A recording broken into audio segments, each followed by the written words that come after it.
Paul Del Valle, Kimura.se. We're standing here with Scott Coker, CEO of Strikeforce. Fedor is going to fight Henderson on July 30th in Chicago. He said that he was supposed to retire after a fight with Antonio Silva. Okay. What is the thought about that? When did he decide to come back? Fighters, they fight, it's emotional, and then, he had another defeat, and I'm sure he was very disappointed. And then, he said, I might retire. But, he probably rested a couple of weeks, and we started talking to him about a month after his fight.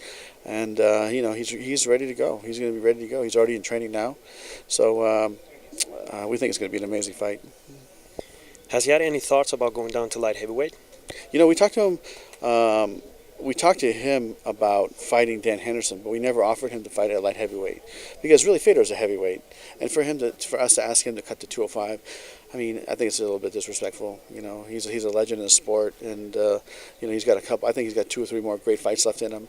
And keep in mind the fight he had with Bigfoot.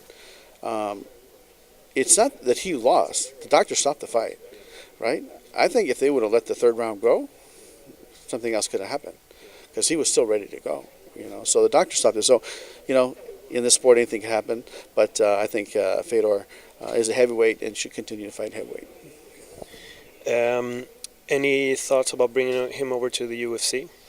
That's something that we talked to everybody else. We're going to keep everything separate right now. He's a Strikeforce fighter, and we're going to keep him fighting on Strikeforce. One last question. There's a lot of rumors on the internet about UFC canceling Strikeforce. What do you got to say about that? Here's the thing: is those rumors baffle me because we have a TV contract.